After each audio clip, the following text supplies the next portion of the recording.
பாடலை பாடலாம்.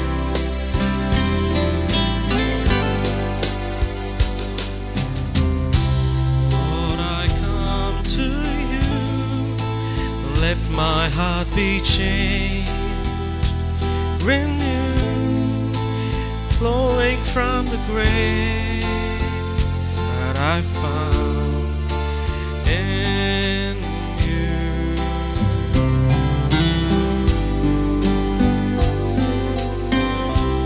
Lord, I've come to know the weaknesses I see in me will be stripped away by the power of your love.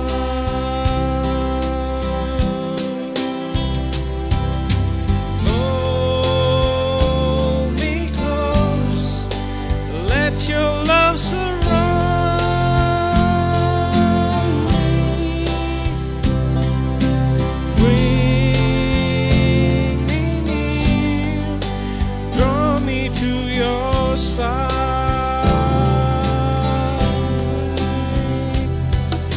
And as I wait, I'll rise up like an eagle, and I will soar with you.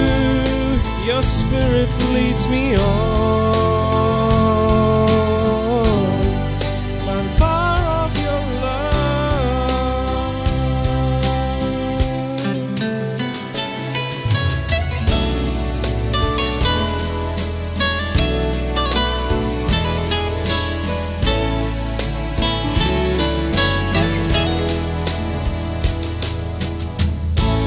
Lord, unveil my eyes, let me see you face to face, knowledge of your love as you live in me.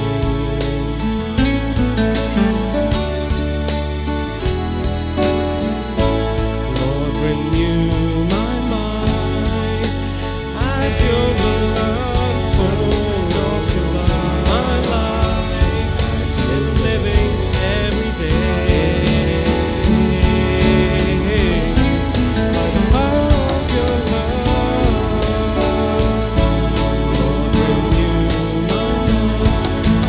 Hold me close, let your love surround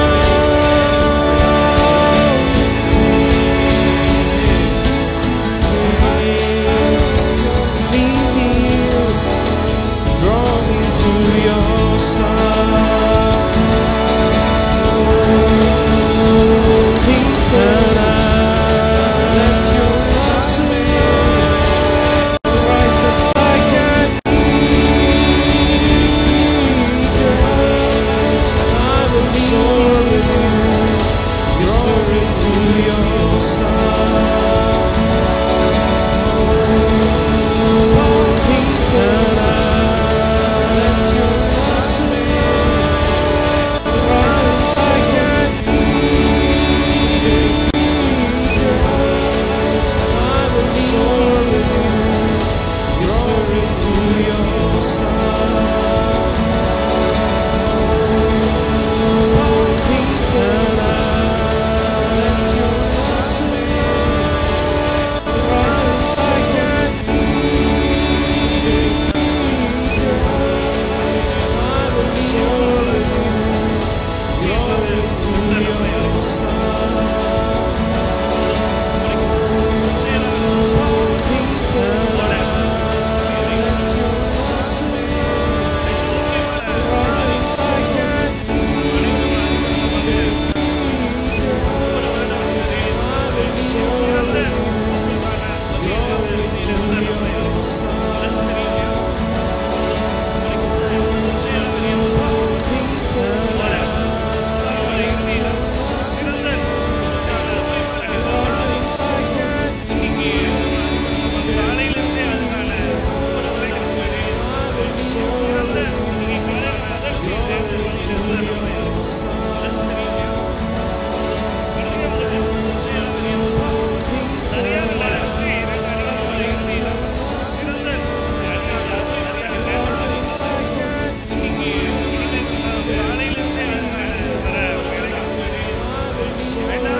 செய்தி மூலமா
and the earlier camps of the Radiance before.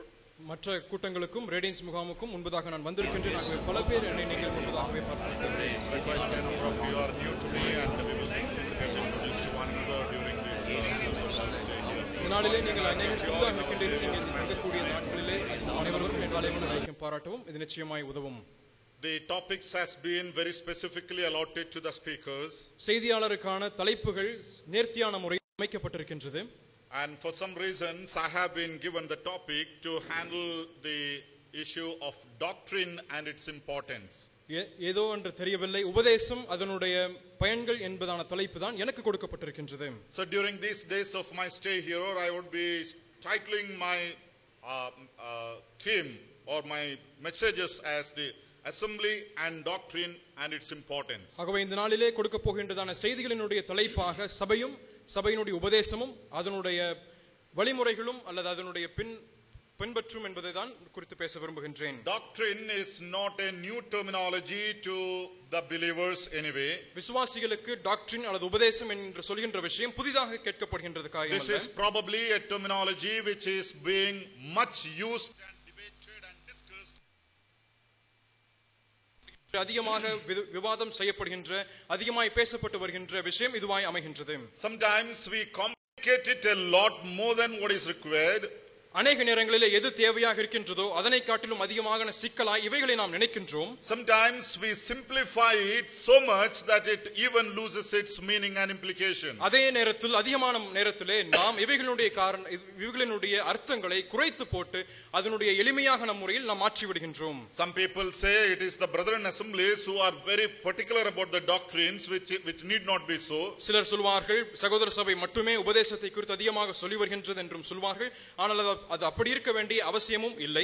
Thus this is a terminology which has attracted the attention of a large crowd in these days. இந்த நாட்களிலே அநேக பெரும்பான்மையான நபர்களை அதிகமாக ஈர்க்கின்ற ஒரு தலையங்கமாய் இதுவும் அமைகின்றது. In this camp, I am not going to teach or talk about any specific doctrine as such. இந்த முகாமை நாட்களிலே எந்த குறிப்பிட்ட ஒரு உபதேசத்தை குறித்து நான் பேச போகின்றது இல்லை. But what I am trying to do here is, why is the doctrine important and how we can imply it in our assemblies and personal lives. ஆனால் நான் சொல்ல விரும்புகின்றதான விஷயம் என்னவென்றால், உபதேசத்தினுடைய முக்கியத்துவம் என்ன, நம்முடைய ஸ்தல சபையிலே அது எப்படியாக நாம் நடைமுறைப்படுத்த முடியும் என்பதை குறித்து தான் பேச விரும்புகின்றேன்.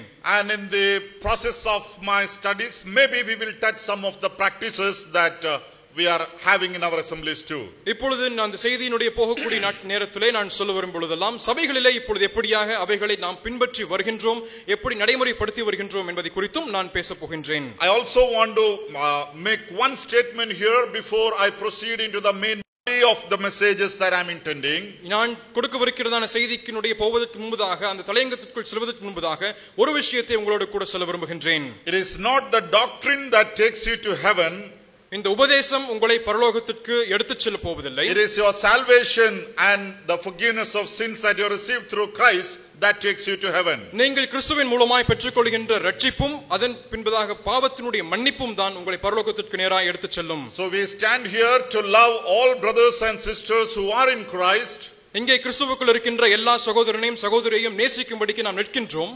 But in the process of our study, we will realize why we are different than others sometimes. ஆனால் பாடங்களுடைய தொடர்ச்சியாக போகும் நேரத்தில் ஏன் நாம் சில நேரங்களிலே பிறரை காட்டிலும் வித்தியாசமாய் நிற்கின்றோம் என்பதை குறித்தும் சொல்ல போகின்றோம். As a basis for our study, I will initially read a verse from the book of Acts chapter 2 and verse 42. நம்முடைய பாடத்தினுடைய தொடக்கத்திற்காக அப்போஸ்தலர் நடவடிக்கைகளினுடைய 2ஆம் அதிகாரத்தின் 42ஆம் வசனத்தை நாம் பார்க்க போகின்றோம். And the verse goes like this. அந்த வசனம் இப்படியாய் செல்கின்றது. And they continued steadfastly in the apostles' doctrine and fellowship, in the breaking of bread and in prayers. அவர்கள் அப்போஸ்தலருடைய உபதேசத்திலும் அந்யோன்யத்திலும் அப்பம் பிட்குதலிலும் ஜெபம் பண்ணுதலிலும் உறுதியாய் தரித்திருந்தார்கள். This is a statement that Luke is making immediately after the church took its beginning on the day of Pentecost. பெந்தெகோஸ்தே நாளிலே சபையானது துவங்கப்பட்ட அந்த நேரத்தில் தான், அதன் சற்று பின்னர் அப்போஸ்தலன் இந்த லூக்கா இந்த வார்த்தைகளை முன்மொழிவதை பார்க்க முடியும். The early days of the church. சபையினுடைய ஆதி நாட்கள். And Luke is specifically mentioning the practices, or rather the fundamental practices to which the church was committed. சபையானது அர்ப்பணம் செய்யப்பட்டிருக்கின்ற அடிப்படையான இருக்கக்கூடிய பின்பற்ற வேண்டிய சில உண்மைகளை இங்கே லூக்கா முன்மொழிவதை பார்க்க முடியும். There are 4 factors that Luke is mentioning here. இங்கே லூக்கா 4 சத்தியங்களை வெளிப்பட்டு சொல்வதை பார்க்க முடியும். Apostles' doctrine, அப்போஸ்தலருடைய உபதேசங்கள், fellowship, அந்யோன்யம், breaking of bread, அப்பம் பிட்குதல், prayers. ஜெபம். There are 4 factors that he is talking about. அவர் பேசுகின்ற 4 குறிப்புகள் இங்கே அமைகின்றது. And if we learn the explanation of all these 4 factors mentioned here, இங்கே சொல்லப்பட்டிருக்கின்ற 4 சத்தியங்களுடைய காரணங்களை, அதனுடைய விளக்கங்களை நாம் படிப்போம் என்று சொன்னால், that includes all what is required for the growth of the church and for a believer's life. சபையினுடைய வளர்ச்சிக்கும் அதே நேரத்தில் விசுவாசியினுடைய தனி வளர்ச்சிக்கும் இது நிச்சயமாய் பயன் கொடுக்கக்கூடிய வகையில் அமையும். And what we are going to discuss here is the first aspect he has mentioned there, the apostles' doctrine. இங்கே நாம் பேச போகின்றதான காரியம் என்னவென்றால், முதலாவது சொல்லப்பட்டிருக்கின்ற அப்போஸ்தலருடைய உபதேசம் என்பதாகும். Now in this session, the first session, I would like to subtitle my message as why doctrine is important. இந்த நேரத்திலே, முதல் செய்தியின் நேரத்திலே உபதேசம் ஏன் முக்கியத்துவம் என்பதை குறித்து தான் நான் பேச போகின்றேன். One of the questions we often encounter is, brother, why all these confusion? அநேக நேரத்திலே நாம் சந்திக்கக்கூடிய கேள்வி, ஏன் சகோதரனே இப்படி பிற்பேற்பட்ட குழப்பங்கள் நிலவுகின்றது? Are we all not children of God? நாம் எல்லாரும் தேவ பிள்ளைகள் அல்லவா? Are we all not going to heaven? நாம் எல்லாரும் பரலோகம் போகின்றது இல்லையா? Why do we differ in all these things? நாம் ஏன் இந்த விஷயங்களில் எல்லாம் மாறுபட்டு நிற்கின்றோம்? Well, we don't intend to differ in these things. இந்த காரியங்களிலே மாறுபட வேண்டும் என்று நாம் நினைக்கின்றதில்லை. But when we look around the things that are going on, இங்கே சுற்றிலும் நடைபெறக்கூடிய விஷயங்களை நாம் கண்ணோக்கி பார்க்கும் பொழுது, when we see deviation from the scriptures, as we are convinced with, இங்கே வேத வார்த்தையிலிருந்து நாம் புரிந்து வைத்திருக்கின்ற விஷயங்களிலிருந்து சில விஷயங்கள் வழிமாறி போகிறதை பார்க்கும்போது, it hurts us and it becomes essential for us to make known our commitment and convictions. அது நம்மை காயப்படுத்துகின்றது. அதே நேரத்தில் நாம் உணர்ந்து வைத்திருக்கின்ற நாம் புரிந்து வைத்திருக்கக்கூடிய சில விஷயங்களை அதனுடைய உறுதிப்பாட்டில் நிற்க வேண்டிய கட்டாயம் நிலவுகின்றது. And in the process of these classes we will explain more about that. இந்த பாடங்களுடைய தொடர்ச்சியாக செல்லும் பொழுது அதனுடைய விளக்கங்களை அதிகமாக நாங்கள் சொல்லப் போகின்றோம். There are differences between the churches. சபைகளுக்கு மத்தியிலே வித்தியாசங்கள் நிலவுகின்றது. I think we should be having almost 2,500 to 3,000 denominational groups right among the Protestant groups itself in the world. இந்த புராட்டஸ்டன்ட் குரூப் என்று சொல்லப்படுகின்ற அந்த பிரிவினர் மத்தியில் தான 2500 முதல் 3000 வரைக்குமாக சபை பிரிவுகள் அமைந்திருப்பதை நாம் பார்க்க முடியும். And all these groups have got their own doctrine and teaching. இந்த சபை தனித்தனி குழுக்கள் அனைவருமே தங்களுக்கே உரியதான பின் நடைமுறையும் அதே நேரத்தில் உபதேசங்களையும் அமைத்திருக்கின்றார்கள். Can we forget all these differences and all Christians gather together? இந்த வித்தியாசங்கள் அனைத்தையுமே நாம் மறந்துவிட்டு எல்லா கிறிஸ்தவர்களும் ஒரு சேர அமைந்திருக்க முடியுமா? Which may not be practical. அது நடைமுறையிலே சாத்தியமல்ல. So I just want to give some reasons why the doctrine is important. ஏன் இந்த உபதேசம் முக்கியத்துவம் வாய்ந்தது என்பதை குறித்து சில காரணங்களை உங்களுக்கு நான் சொல்ல விரும்புகின்றேன். Number 1, முதலாவதாக doctrine is the foundation of a local church. ஒரு ஸ்தல சபையினுடைய அடிப்படையாய் விளங்குவது அல்லது அடிஸ்தானமாய் விளங்குவது உபதேசமாய் அமைகின்றது. What do I mean by doctrine is the foundation of the local church? ஒரு ஸ்தல சபையினுடைய அடிப்படையாக இருக்கக்கூடிய விஷயம் உபதேசம் என்று சொல்வதிலே காரணம் என்ன? Every church is founded on a set of teaching. ஒரு குறிப்பிட்ட போதனையின் அடிப்படையில் தான் ஒவ்வொரு சபையும் அமைக்கப்படுகின்றது. Fundamentally, the beginning of a church, whoever initiates that, he teaches a set of teaching. அடிப்படையாக பார்க்கும் பொழுது அந்த சபையை ஸ்தாபிக்கும் பொழுது அதனை சபையை ஸ்தாபிக்கின்ற அந்த நபர் எதை போதிக்கின்றாரோ அதன் அடிப்படையில் சபை நடந்து போகின்றது. And the church grows over that. சபை அதன் மேலே வளர்ந்து வருகின்றது.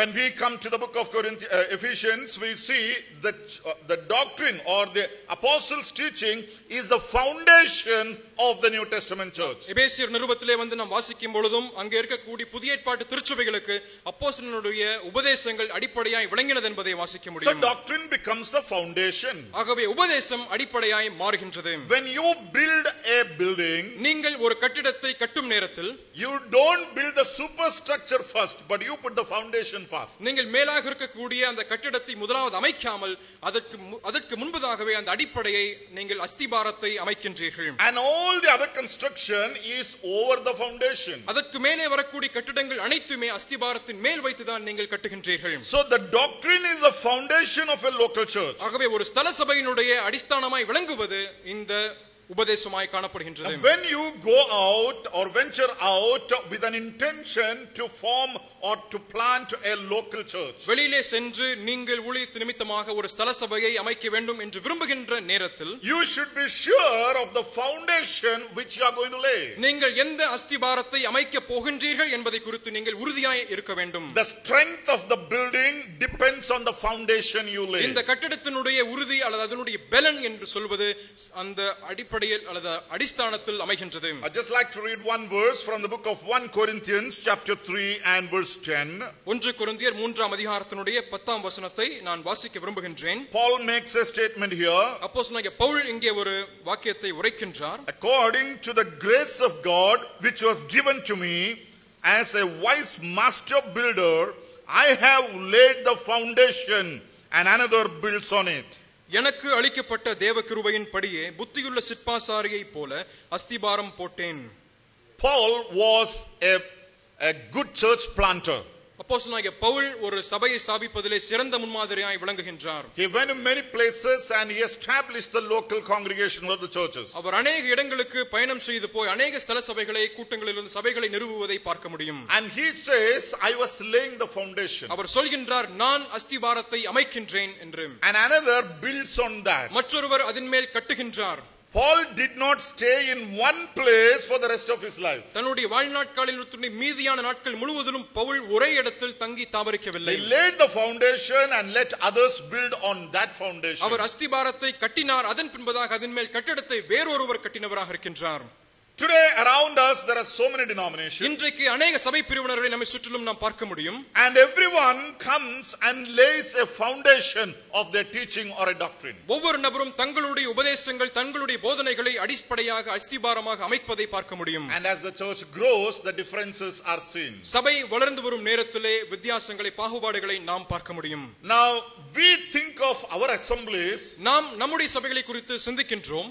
It also happened the same way. அதுவும் அதே போலதான் நடைபெறுகின்றது. We have certain set of teaching which is treated as the foundation of our assembly. நம்முடைய சபைகளினுடைய போதனைகளை அடிப்படையான உபதேசங்கள் என்று சொல்லி நாமும் நிலைநிறுத்தி வைத்திருக்கின்றோம். One of the reasons why we are debating or discussing or preaching so strongly on these issues in these days, இந்த காலங்களிலே இந்த விஷயங்களை குறித்து அதிகமாக விவாதித்து வருகின்ற பேசி வருகின்ற உபதேசித்து வரக்கூடிய காரணம் என்னவென்றால், doctrine is one of the areas which is very strongly being opposed and attacked by others in these days. உபதேசம் என்று சொல்வது இந்த காலகட்டங்களிலே அதிகமான எதிர்க்கப்படுவதும் அதிகமாய் குலைக்கப்படுவதுமான விஷயமாய் காணப்படுகின்றது. Our assemblies have got different names in different places.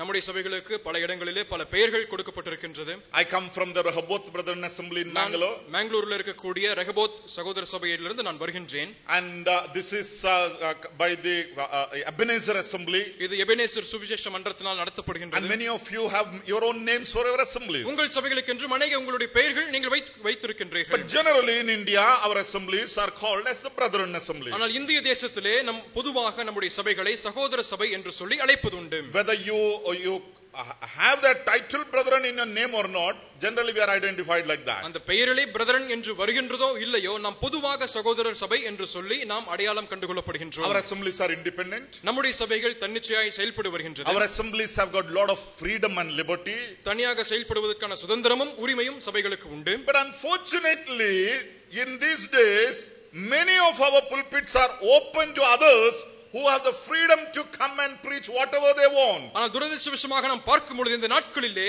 தங்களுக்கு வேண்டுமான விஷயங்களை போதிக்கத்தக்கதாக உபதேசிக்கத்தக்கதான நம்முடைய சபையினுடைய பிரசங்க பீடங்கள் பயன்படுத்தப்படுவதை பார்க்க முடியும். And the children or the young people are confused with it. இவைகளிலிருந்து வாலிபர்கள் சிறு பிள்ளைகள் குழம்பி போயிருக்கின்றார்கள். Whereas we are not permitted to go to their pulpits and confuse them. நாங்கள் சென்று அவர்களுடைய பிரசங்க பீடத்திற்கு சென்று குழப்புவதற்கு அனுமதிக்கப்படுகின்றதில்லை. They are very particular. அவர்கள் மிக குறிப்பாக இருக்கின்றார்கள். And the problem has become so severe that there is a larger confusion among the young people. சில வாலிபர்கள் மத்தியில் அதிகமான பெரும் குழப்பங்கள் நிகழ்வதைப் போல இந்த பிரச்சனை மிகப்பெரியதாய் காணப்படுகின்றது. There are many people in our assemblies who are in the assemblies but not fully convinced with the doctrine. நம்முடைய சபைகளில் இருக்கக்கூடிய अनेक நபர்கள் இருக்கின்றார்கள். இருந்தும் அவர்களால் உபதேசத்தோடு கூட ஒத்துப்போக முடிகின்றதில்லை. They stay here because of obligation, கட்டாயத்தின் நிமித்தமாய் அவர்கள் இங்கே இருக்கின்றார்கள். or because their parents have forced them, இல்லை என்றால் பெற்றோர்கள் கட்டாயப்படுத்துவது நிமித்தமாக இருக்கின்றார்கள், or because of some other reasons maybe. அல்லது வேற எந்த சில காரணங்கள் நிமித்தமாக அவர்கள் இங்கே இருக்கின்றார்கள். In the heart of their heart they believe this is not right. அவர்கள் இதயத்திற்குள்ளோ இது சரியல்ல என்பதை தான் அவர்கள் நம்புகின்றார்கள். Everything is wrong here. இவங்க எல்லாம் தவறாய் இருக்கின்றது. Am I wrong in saying this? நான் சொல்வதிலே நான் தவறாய் இருக்கின்றேனா? No, I have come across men who say this. இதனை சொல்லக்கூடிய நபர்களை நான் சந்தித்திருக்கின்றேன். You don't believe what we are saying and teaching is right, yet you are here for some reason. இங்கே சொல்வதற்கும் சொல்கின்ற விஷயங்களும் உபதேசிக்கின்ற விஷயங்களுக்கும் சரியில்லவென்று சொல்கின்றீர்கள், இருந்தும் இங்கே இருக்கின்றீர்கள். That is why the need of a teaching of this sort has arisen. அது நிமித்தமாகத்தான் இது போன்றிருக்கக்கூடிய உபதேசம் கட்டாயமாய் அல்லது போதனை கட்டாயமாய் அமைகின்றது. So the foundation of a local church, ஆகவே ஒரு ஸ்தல சபையினுடைய அஸ்திபாரமாய் விளங்கக்கூடியது. and the foundation cannot be changed. அந்த அஸ்திபாரம் ஒருபோதும் மாற்றப்பட முடியாது. So if we say we belong to a group who are generally called as the Brethren Assemblies, சகோதர சபைகள் என்று பொதுவாய் அழைக்கப்பட்டு வருகின்ற அந்த குறிப்பிட்ட கோட்பாடுக்குள் வருகின்றவர்களாக நாம் இருப்போம் என்றால், we have a foundation which is the doctrine on which our assemblies are being built up. நம்முடைய சபைகள் எந்த அஸ்திபாரத்தின் மேலே கட்டப்பட்டதோ அதன் அடிப்படையிலே தான் நாமும் செயல்பட வேண்டியவர்களாக இருக்கின்றோம். If you take the major denomination of the world today, இந்த உலகத்தில் இருக்கக்கூடிய பெரும்பான்மையான இருக்கக்கூடிய அந்த சபை பிரிவினரை நீங்கள் எடுத்துக்கொண்டால், a vast number of them have changed their doctrine over the period of years. காலங்கள் மாறக்கூடிய நேரத்திலே தங்களுடைய உபதேசத்தை अनेक நபர்கள் மாற்றி அமைத்திருக்கின்றதை பார்க்க முடியும். Why they had to change? ஏன் அவர்கள் மாற்ற வேண்டும்? Probably the foundation was not strong. ஒருவேளை அந்த அஸ்திபாரங்கள் நிலையாய் அல்லது ஸ்திரமாய் அமைக்கப்படவில்லை. Some have become too liberal. சிலர் இன்னும் அதிகமான சுயாதீனமாய் மாறி போனார்கள். So if we say assemblies are teaching the doctrine, சபைகள் உபதேசத்தை போதித்து வருகின்றது என்று நாம் சொல்வோமானால், we have not changed this, or the need to change our doctrinal stand has not arisen. நம்முடைய உபதேசத்தை மாற்றிக் கொள்ளக்கூடிய நிலை இன்னும் ஏற்படவில்லை என்பதுதான். Foundation cannot be changed. அஸ்திபாரம் ஒருபோதும் மாற்றப்பட முடியாது. So the transparency of teaching at the formation level itself is important. ஆகவே ஆரம்ப நிலையில் காணப்படுகின்ற அந்த ஒளிவு மறைவின்றி இருக்கின்ற அந்த உபதேசம், அந்த போதனை மிக முக்கியமாய் அமைகின்றது. When we go to evangelize or tell the gospel or think of building a church, ஒரு சபையை கட்டுவதற்கென்று அல்லது நம் சுவிசேஷத்திற்கென்று செல்லும் நேரத்தில் சிந்திக்கக்கூடிய விஷயம், I think we should not have hidden agendas within us. நமக்குள்ளதான மறைமுகமான நோக்கங்கள் ஒருபோதும் இருக்கலாகாது. This is what we believe. இதனைத்தான் நாம் விசுவாசிக்கின்றோம். And if you are joining us, this is what we believe and this is what you are supposed to practice. நீங்கள் எங்களை சேர்ந்து கொள்வீர்கள் என்று சொன்னால் இதனைத்தான் நீங்களும் பின்பற்ற வேண்டும், இதனைத்தான் நீங்களும் பின்பற்றி உங்கள் வாழ்க்கையில் நடக்க வேண்டும். One example I would like to quote here. இங்கே ஒரு எடுத்துக்காட்டை சொல்ல விரும்புகின்றேன். Some think, well, we just have to preach the salvation, nothing else. ரட்சிப்பை மட்டும் சொன்னா போதும், வேற ஒன்றும் அவசியம் இல்லை. Baptism and all, if you speak, people will not like it and they will go away. ஞானஸ்நானத்தை பத்தி எல்லாம் பேசினா ஜனங்கள் பின்விலகி போய் விடுவார்கள். Now Philip preached the gospel பிலிப்பு சுவிசேஷத்தை பிரசங்கித்தான். to the Ethiopian eunuch. Ethiopia அன்னகனுக்கு பிரசங்கித்தான். Did he tell about the baptism? அது அவிடத்திலே ஞானஸ்நானத்தை குறித்து பிரசங்கித்தாரா? That was the first meeting they ever had. அவர்கள் சந்தித்ததான முதல் சந்திப்பு அதுவாய் அமைகின்றது. We don't see there or read there Philip talking about baptism. பிலிப்பு ஞானஸ்நானத்தை குறித்து பேசினதை குறித்து அங்கே நாம் வாசிக்கின்றதில்லை. But at the end of it, the eunuch is asking, why not I be baptized? Here is water. ஆனால் இறுதியிலே அந்த மந்திரி கேட்கின்றான், இங்கே தண்ணீர் இருக்கின்றது, ஏன் நான் ஞானஸ்நானம் பெறக்கூடாது என்று. So what do we assume there? ஆகவே நாம் அங்கே இருந்து புரிந்து கொள்ளக்கூடிய விஷயம் என்ன? The teaching of teaching of Philip that included the baptism or the teaching on baptism. பிலிப்புவினுடைய போதனையானது ஞானஸ்நானத்தையும் உள்ளடக்கி காணப்படுகின்றது. One of the dangers we are facing in these days, இந்த காலகட்டங்களிலே நாம் சந்தித்து வருகின்ற அபாயம் என்னவென்றால், if we take the history of our assembly movement, it is almost 200 years or at least 130 140 years in the southern region of India. நம்முடைய சகோதர சபையினுடைய சரித்திரத்தை நீங்கள் புரட்டி பார்ப்பீர்கள் என்று சொன்னால் ஏறக்குறைய 140 130 140 வருஷங்கள் தான் துவங்கி இருக்கும் இந்திய தேசத்தில் பொறுத்தமட்டிலே. And from the beginning there have risen men right from among us saying this is not the right doctrine. ஆரம்பத்திலிருந்தே துவக்கத்திலிருந்தே பார்க்கும் பொழுது இது சரியான போதனை உபதேசம் அல்ல என்று சொல்லி இருப்பவர்கள் அநேகரை பார்க்க முடியும். But the committed men said, no, this is the foundation of this movement. இந்த சபை பிரிவினரை சார்ந்த இந்த அஸ்திபாரமானது இதுதான் இந்த உபதேசம் என்பதை குறித்து அநேகர் சொல்லி இருக்கின்றார்கள். This cannot be changed. இதனை மாற்றப்பட முடியாது. So what they did? ஆகவே அவர்கள் என்ன செய்தார்கள்? They went out. அவர்கள் வெளியே சென்றார்கள். They started another movement. அவர்கள் மற்றொரு இயக்கத்தை ஆரம்பித்தார்கள். Those movements grew. அவர்கள் அது வளர்ந்து பெருகினது. In number and quantity, some of those movements are probably larger than our assemblies, no doubt. சில சபைகள் பிரிவுகள் நம்முடைய சபையினுடைய கூட்டங்களை காட்டிலும் அதிகமான எண்ணிக்கையிலே பெருகி இருக்கின்றார்கள், சந்தேகமே இல்லை. But that did not affect the foundation of our assembly stand. ஆனால் நம்முடைய சபையினுடைய அஸ்திபாரத்தினுடைய நிலையை அது ஒருபோதும் மாற்றி அமைக்கவில்லை. But the danger we are facing today, ஆனால் இன்றைக்கு நாம் சந்திக்கக்கூடிய அபாயம் என்னவென்றால், there are men who have risen right from among us who have a different doctrinal conviction. ஒரு வேற்றுமையான உபதேசத்தினுடைய உணர்த்துதலோடு கூட நமக்குள் எழும்பி இருக்கின்றவர்கள் இன்றும் இருக்கின்றார்கள். They don't want to go. அவர்கள் வெளியே போகவும் விருப்பமில்லை. But they want to change the foundation here. ஆனால் இங்கே இருக்கக்கூடிய அஸ்திபாரத்தை மாற்றி அமைக்க வேண்டும் என்று விரும்புகிறார்கள். That is the danger that we are playing, or the crisis that we are facing now. இன்றைக்கு நாம் சந்திக்கக்கூடிய சீர்குலைவு அல்லது அபாயம் இதுவாய் அமைகின்றது. Now young men, young women, I want to tell you one factor here. இளம் சகோதரனே சகோதரியே, ஒரு சத்தியத்தை இன்றைக்கு உங்களுக்கு சொல்ல விரும்புகின்றேன். I strongly believe as far as the doctrinal teaching is concerned, we are on the right track. உபதேசத்தை குறித்து உபதேசம் என்று சொல்லுகின்ற விஷயத்தை குறித்து நாம் பார்க்கும் பொழுது நாம் அல்லது நம்முடைய சபைகள் இன்றைக்கு சரியான பாதையில் தான் செல்கின்றது என்பதை சொல்ல முடியும். If you try to change the foundation, it becomes dangerous. அஸ்திபாரத்தை நீங்கள் மாற்றி அமைக்க வேண்டும் என்று விரும்பினால் அது அபாயமாய் போய்விடும். And we are transparent. We loudly speak the doctrine that we believe and teach. நாம் நம்புகின்ற போதிக்கின்ற இந்த விஷயங்களை நாம் ஒளிவு மறைவின்றி தைரியமாய் பேசுகின்றோம். So doctrine is the foundation of a local church. ஆகவே ஒரு ஸ்தல சபையினுடைய அஸ்திபாரமாய் அமைவது இந்த உபதேசமாகும். Secondly, இரண்டாவதாக doctrine unites the like-minded. உபதேசம் என்று சொல்வது ஒரே சிந்தையில் இருக்கின்றவர்களை ஒன்றிணைக்கின்றது. You know, when we talk about doctrine, உபதேசம் என்று நாம் பேசும் பொழுது, if you take a local congregation or a local church, ஒரு ஸ்தல சபை இல்லை என்றால் அவ்விடத்தில் கூடி வருகின்ற அந்த கூட்டத்தை நீங்கள் எடுக்கும் பொழுது, it is nothing but the unity or the gathering of the people who believe, accept and practice the same teaching. அதே உபதேசத்தை அல்லது அதே போதனையை பின்பற்றி போதித்து வரக்கூடிய ஒரே கூட்டமாக இருப்பவர்கள் அந்த ஸ்தல சபை என்பதை பார்க்க முடியும். Now when I go to the Middle East, if some of you are gone, we have the Union Church complex or the church complexes there. மத்திய கிழக்கு பகுதியிலே நாம் செல்வோம் என்று சொன்னால் அவர்கள் சபைகளை அந்த காம்ப்ளெக்ஸ்களில் வைத்திருப்பதை பார்க்க முடியும். Because you can't have anything outside there, it is very restricted. ஏனென்றால் அந்த கல்ஃப் பகுதிகளிலே நாம் சபைகளை வெளிப்புறங்களில் வைத்திருக்க முடியாது, அது தடை செய்யப்பட்டதாகும். So in that complex there will be so many halls. அதே ஏனென்றால் அந்த கூட்டம் அமைப்புகள் அந்த பல மாடிக்கட்டு கூட்டங்களிலே பல ஹால்கள் பல அரங்குகள் காணப்படும். On a Sunday evening if you go there, ஞாயிற்றுக்கிழமை மாலையிலே நீங்கள் செல்வீர்கள் என்று சொன்னால் there will be at least 10 to 15 groups gathering in different halls at the same time. அதே நேரத்திலே 15 அரங்குகளிலே 15 வகைப்பட்ட குழுக்கள் சேர்ந்து ஆராதிப்பார்கள். Now what is the difference there? அங்கே இருக்கக்கூடிய வித்தியாசம் என்ன? Each group is a group of people who believe and practice the same thing. ஒரே எல்லா குழுக்களுமே ஒரே விஷயத்தை பின்பற்றி அதன்படியாக போதித்து வரக்கூடியவர்களாய் இருக்கின்றார்கள். They will not go to the other place. அவர்கள் மற்றொரு இடத்திற்கு செல்ல மாட்டார்கள். Neither the others will come here. அங்கே இருக்கக்கூடியவர்கள் இங்கேயும் வர மாட்டார்கள். Doctrine unites the like-minded. ஆகவே உபதேசம் என்று சொல்வது ஒரே சிந்தையில் இருப்பவர்களை ஒன்றிணைக்கின்றது. Let me just read one verse here, Philippians chapter 1 and verse 27. பிலிப்பியருடைய 1ஆம் அதிகாரத்தினுடைய 27ஆம் வசனத்தை இப்பொழுது வாசிப்போம்.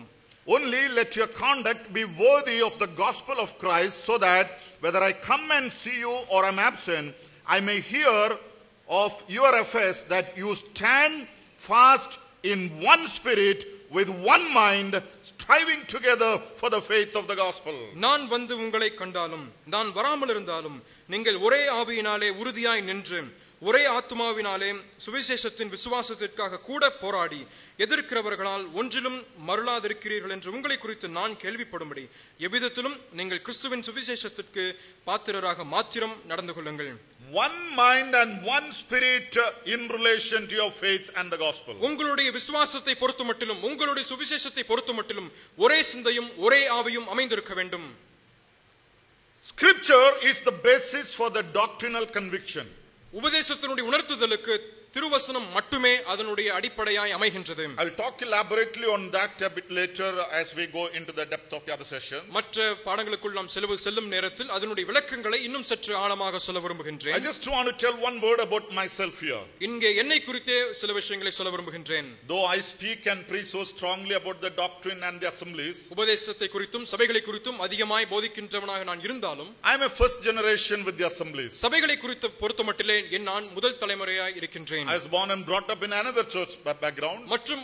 மற்ற சபை பிரிவினர்களே பிறந்து வளர்க்கப்பட்டவன். And in my young age I was thoroughly confused which is right and which is wrong. என்னுடைய இளம் பிராயத்திலே எது சரி எது தவறு என்று अनेक குழப்பங்களுக்குள் நான் கடந்து சென்றேன். I started searching and seeking and debating and looking out for which is right. எது சரி என்று சொல்லி நானே எனக்குள் விவாதம் செய்து எனக்குள்ளே ஆய்வு செய்து பார்த்து நான் கண்டறிந்து கொண்டிருந்தேன். And somehow when I came in contact with the assembly, இங்கே சபையை குறித்து நான் இறுதியிலே கண்டறிந்த பொழுது one thing I realized there is, அங்கே கண்டறிந்த ஒரு விஷயம் என்னவென்றால், whatever they taught, whatever they argue, they are all based on the scriptures, the word of God. அவர்கள் பேசுகின்ற விஷயங்கள் அல்லது அவர்கள் உரைக்கின்ற விஷயங்கள் அனைத்துமே திருவசனத்தை சார்ந்தே அமைந்திருக்கின்றது என்பதை புரிந்து கொண்டேன். It is not based on the experience. அது அனுபவங்களின் சார்ந்து அல்ல.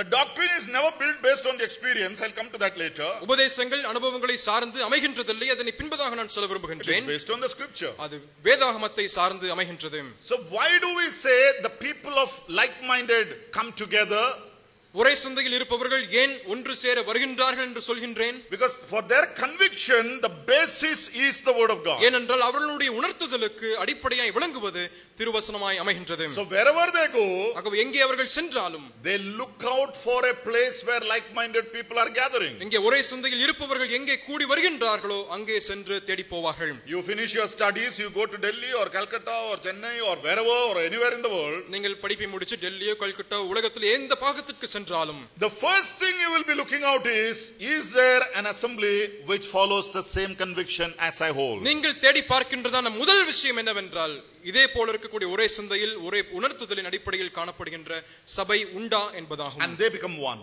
அவர்கள் ஒன்றாய் போவார்கள். So doctrine unites the like-minded. ஆகவே உபதேசம் ஒரே சந்தையில் இருப்பவர்களை ஒன்றிணைக்கின்றது. That is very very essential. அது மிக மிக முக்கியமானது. So we should not be divided among ourselves. ஆகவே நமக்குள் பிரிவுகள் நிச்சயம் காணப்படலாகாது. You may debate, you may consult, you may learn, that is all different. நீங்கள் அதனை குறித்து கர்சனையாக இருக்கலாம், விவாதம் செய்யலாம், அதெல்லாம் ஒரு புறம் இருக்கட்டும். But we should not be divided. ஆனால் நாம் ஒருபோதும் பிரிந்து காணப்படக்கூடாது. At least regarding the fundamental doctrine of the word of God. குறிப்பாக வேத வசனத்தினுடைய அடிஸ்தானமாய் அஸ்திபாரமாய் காணப்படுகின்ற உபதேச விஷயங்களிலே. Thirdly, மூன்றாவதாக doctrine provides the guidelines for practice. நாம் பின்பற்றி வரக்கூடிய வழிமுறைகளுக்கு உபதேசம் ஒரு முன்மாதிரியாய் அமைகின்றது. Doctrine provides guidelines for practice. நாம் பின்பற்றி வரக்கூடியவைகளுக்கு இந்த உபதேசம் சட்டங்களை அமைத்து கொடுக்கின்றது. What is Christian life? கிறிஸ்தவ வாழ்க்கை என்று சொன்னால் என்ன? Christian life is not just learning doctrine. கிறிஸ்தவ வாழ்க்கை என்று சொல்வது உபதேசங்களை கற்றுக்கொள்வது மட்டுமல்ல. Christian life is living like a Christian. கிறிஸ்தவ வாழ்க்கை என்று சொல்வது கிறிஸ்தவனைப் போல ஜீவிப்பதாகும். It is practical Christian life. அது நடைமுறை கிறிஸ்தவ வாழ்க்கை. If you turn to Matthew's Gospel chapter 28 and verse 20, மத்தேயு 28ஆம் அதிகாரத்தினுடைய 20ஆம் வசனத்திற்கு நீங்கள் வருவீர்கள் என்றால், where the Lord Jesus Christ is giving the great commission to his disciples. கர்த்தராகிய இயேசு கிறிஸ்து தன்னுடைய சீஷர்களுக்கு மிகப்பெரிய கட்டளையை அங்கே உரைக்கின்றார். Now what did he tell the disciples? அங்கே அவர்கள் சீஷர்களோடு கூட சொன்னது என்ன? Teach them to obey or teach them to practice all what I have commanded you. நான் உங்களுக்கு கட்டளையிட்ட எல்லாவற்றையும் அவர்கள் கைக்கொள்ளும்படிக்கு அவர்களுக்கு உபதேசியுங்கள். Note that phrase very clearly. அங்கே சொல்லப்படுகின்ற அந்த பதப்பிரயோகத்தை கண்ணோக்கி பாருங்கள். He never said teach them all what I commanded you. நான் போதித்த எல்லாவற்றையும் என்று அவர் சொல்லவில்லை. He said teach them to practice all what I have commanded you. நான் உங்களுக்கு கற்றுக் கொடுத்தவைகள் எல்லாவற்றையும் கைக்கொள்ளும்படிக்கு அவர்களுக்கு போதியுங்கள். So what are you teaching? ஆகவே என்ன போதிக்கின்றீர்கள்? You are teaching to practice. நீங்கள் கைக்கொள்ளும்படிக்கு போதிக்கின்றீர்கள். You are not teaching the doctrine, you are teaching to practice the doctrine. நான் உபதேசத்தை மட்டுமே போதிக்கின்றதில்லை, உபதேசத்தை கைக்கொள்ளும்படிக்கே போதிக்கின்றோம். Doctrine is already given by the Lord. கர்த்தரால் ஏற்கனவே உபதேசங்கள் கொடுக்கப்பட்டிருக்கின்றது. You enable them to practice it. Teach them to practice it. அதை நடைமுறைப்படுத்துவதற்கென்று நாம் அவைகளை கற்றுக் கொடுக்கின்றோம். That is why I said doctrine provides the guideline for practice. அது நிமித்தமாகத்தான் நம்முடைய நடைமுறை வாழ்க்கையிலே நாம் நடைமுறைந்து செல்வதற்கென்றும் இந்த உபதேசங்கள் வழிவகுக்கின்றது. Our Christian life is guideline by our conviction. நம்முடைய கிறிஸ்தவ வாழ்க்கை என்று சொல்வது நம்முடைய உணர்த்துதலின் அடிப்படையில் அமைவதாகும். Practice and doctrine are two sides of the same coin. ஒரே நாணயத்தினுடைய இரு பகுதிகளாய் உபதேசமும் நடைமுறையும் அமைகின்றது. If you take a coin, ஒரு நாணயத்தை எடுப்பீர்கள் என்று சொன்னால், now the coin has got two sides. இந்த நாணயத்திற்கு இரு பக்கங்கள் அமைகின்றது. Now one side you have an emblem of India. ஒரு புறத்திலே இந்திய தேசத்தினுடைய சின்னம் அமைந்திருக்கின்றது. Another side you have the value written. அதன் பின்பதிலே அந்த நாணயத்தினுடைய விலை மதிப்பு எழுதப்பட்டிருக்கின்றது. And this becomes valid only if both sides are there. இந்த இரு புறங்களுமே அல்லது நாணயத்தின் இரு புறங்கள் அமைந்திருந்தால் மட்டுமே இதற்கென்றும் மதிப்பு உண்டு. If you erase the value and present only with the emblem of India, அந்த ரூபாயை நீங்கள் அழித்து போட்டு அந்த சின்னத்தை மட்டும் நீங்கள் செலுத்துவீர்கள் என்றால் no one wants it. அதில் ஒருவரும் விரும்ப மாட்டார்கள். Or if you write the value without an emblem, if you give, அந்த சின்னத்தை மறைத்துவிட்டு நீங்கள் அந்த நாணயத்தினுடைய விலை மதிப்பை மட்டும் கொடுப்பீர்கள் என்றால் nobody wants it. அதனையும் யாரும் பெற்றுக்கொள்ள மாட்டார்கள். There is no value. அதற்கென்று மதிப்பு இல்லை. So doctrine and practice are just like that, two sides of the same coin. அதே நாணயத்தில் இருக்கக்கூடிய இரு புறங்களில் இருக்கின்ற நடைமுறையும் உபதேசமும் இருக்கின்றது என்பதை பார்க்க முடியும். It cannot be separated from one another. ஒன்றிலிருந்து ஒன்று ஒருபோதும் பிரிந்து காணப்பட முடியாது. And when you think about the doctrine as practice, அநேக நேரத்திலே உபதேசத்தை நடைமுறை என்று சிந்திக்கும் பொழுது no doctrine can be impractical in Christian life. கிறிஸ்தவ வாழ்க்கையில எந்த உபதேசமும் நடைமுறைப்படுத்த முடியாது என்று சொல்ல முடியாது. Don't tell there is a doctrine which it is impractical, it is impossible for me. நடைமுறைப்படுத்த முடியாத உபதேசம் உண்டு என்று நம்மால் சொல்லவே முடியாது. That is not doctrine. அது உபதேசமே அல்ல. If you say there is something which is a doctrine which is practically impossible for us, ஏதோ ஒரு உபதேசம் உண்டு அதனை என்னால் நடைமுறைப்படுத்தவே முடியாது என்று சொல்லக்கூடிய விஷயங்கள் ஏதாவது இருக்கும் என்றால், that is not the problem of the doctrine, that is your problem. அது உபதேசத்தினுடைய பிரச்சனை அல்ல, அது உங்கள் பிரச்சனையாய் அமைகின்றது. Because God continued to provide us or made it more easier by every possible way. ஏனென்றால் எல்லா வழிகளிலும் எவ்வளவு இயன்ற வரைக்குமாக கர்த்தர் அவைகளை மிக எளிமையான முறையில் சாத்தியத்தோடு கூட அமைத்து கொடுத்திருக்கின்றார். If you take the Old Testament and the New Testament, பழைய ஏற்பாட்டையும் புதிய ஏற்பாட்டையும் நீங்கள் எடுத்துக்கொள்வீர்கள் என்றால், Old Testament is governed by law, பழைய ஏற்பாடுகள் நியாயப்பிரமாணத்தில் சார்ந்து காணப்படுகின்றது. New Testament is governed by grace. புதிய ஏற்பாட்டை பார்க்கும் பொழுது கிருபையின் அடிப்படையில் அமைகின்றது. Now the shifting point from the law to the grace, இங்கே நியாயப்பிரமாணத்தில் அந்த சட்டதிட்டங்களிலிருந்து கிருபைக்குள்ளாக நாம் வரும் பொழுது, if you closely observe the reason, நீங்கள் மிக உன்னிப்பாக அதனுடைய காரணத்தை படிக்கும் பொழுது, when men fail to keep the law, இந்த நியாயப்பிரமாணத்தை ஜனங்கள் கடைபிடிப்பதில் தவறிப்போன நேரத்தில், even if you break 1 out of 100, you are guilty of breaking all the law. நீங்கள் 100லே 1 தவறுவீர்கள் என்று சொன்னால் அந்த 100ஐயுமே தவறி போட்டதனுடைய காரணம் வருகின்றது. There was a general outcry, this is practically not possible. இது நிச்சயமாய் நடைமுறையில் சாத்தியம் அல்ல என்று சொல்லக்கூடிய கூக்குரல் மட்டுமே எழுகின்றதை பார்க்க முடியும். If you go according to the law, நீங்கள் நியாயப்பிரமாணத்தை சார்ந்து ஜீவிக்க முடியவில்லை என்றால் nobody can be justified. ஒருவரும் நியாயம் பெற முடியாது. So what did God do? ஆகவே தேவன் என்ன செய்தார்? He provided grace. அவர் கிருபையை கொடுக்கின்றார். Now what did grace do? அந்த கிருபை என்ன செய்கின்றது? Grace completed or fulfilled what the law could not do for you. நியாயப்பிரமாணம் உங்களுக்கு எதனை செய்ய தவறிவிட்டதோ அதனை கிருபை செய்து உங்களை பூர்த்தி செய்கின்றது. And the assembly doctrine that we are talking here, what I am going to talk here over the next 5 sessions, இங்கே பேசுகின்றதால் இப்பொழுது பேசி வருகின்ற அந்த சபை சத்தியங்கள் அல்லது பின்பதாக பேச போகின்ற சபை சத்தியங்கள் அனைத்துமே, these are all covered and given by the grace of God. தேவனுடைய கிருபையின் அடிப்படையில் கொடுக்கப்பட்ட விஷயமாய் காணப்படுகின்றது. And it is practically possible. அது நடைமுறையில் சாத்தியமாகும். Show me one commandment which the Lord Jesus has said or the apostles have said which is practically not possible for man. கர்த்தர் சொன்ன ஏதோ ஒரு கட்டளையோ அல்லது அப்போஸ்தலர்கள் சொன்ன ஏதோ ஒரு கட்டளையோ மனுஷனால் சாத்தியம் இல்லை என்று நீங்கள் காண்பிக்க முடியுமா? No, practical doctrine provides guidelines for the practice. நடைமுறைக்கு அது ஏதுவான அடிப்படைகளை இந்த உபதேசம் அமைத்து கொடுக்கின்றது. It is practical. அது நடைமுறையானது. So whatever we say, ஆகவே நாம் சொல்கின்ற எது எல்லாமே, in your eyes it may not be attractive. உங்களுடைய கண்களிலே ஒருவேளை ஈர்க்கப்பட முடியாமல் அல்லது கவர்ச்சியாய் தோன்றப்படாமல் இருக்கலாம். You know, I remember one person who came and preached. ஒரு முறை ஒரு சகோதரன் அந்த பிரசங்கம் செய்தது எனக்கு நினைவுண்டு. After that he came and said, how was my preaching? என்னோட பிரசங்கம் எப்படி இருந்துச்சுங்க அப்படினு கேட்டாரு. He went and asked somebody else, how was my preaching? என் பிரசங்கம் எப்படிங்க இருந்துச்சுன்னு மற்றொரு நபரிடத்துல போய் கேட்டாரு. He just wants to make sure others liked it. மற்றவர்களுக்கு விருப்பமாக இருந்ததா என்பதை கேட்க விரும்பினார். I was teaching my son driving. என்னுடைய மகனுக்கு வாகனத்தை ஓட்ட சொல்லி கற்றுக் கொடுத்து கொண்டார். And he learned, got his license. வாகனத்தை ஓட்டுவது கற்றுக்கொண்டார். வாகன உரிமமும் பெற்றுக்கொண்டார். And the first few days wherever he was driving, அவர் ஓட்டினான முதல் சில நாட்களிலே, after that he will say, how was my driving? என்னோட ஓட்டுதல் எப்படிங்க இருந்துச்சுன்னு சொல்லி கேட்பாரு. He wants to make sure others liked it. பிறருக்கு அது விருப்பம் இருக்கின்றது என்பதை குறித்து அதனை உறுதிப்படுத்த வேண்டும் என்று விரும்பினார். Now I want to tell you, நான் உங்களுக்கு சொல்ல விரும்புகின்றேன், sometimes we think differently not because this is impossible but we want to please others. இது अनेक நேரங்களிலே இது சாத்தியம் இல்லை என்பது நிமித்தமாக நாம் அதனை சொல்கின்றதில்லை. நாம் अनेक நேரங்களிலே பிறரை பிரியப்படுத்த வேண்டும் என்பதற்காகவே நாம் சொல்கின்றோம்.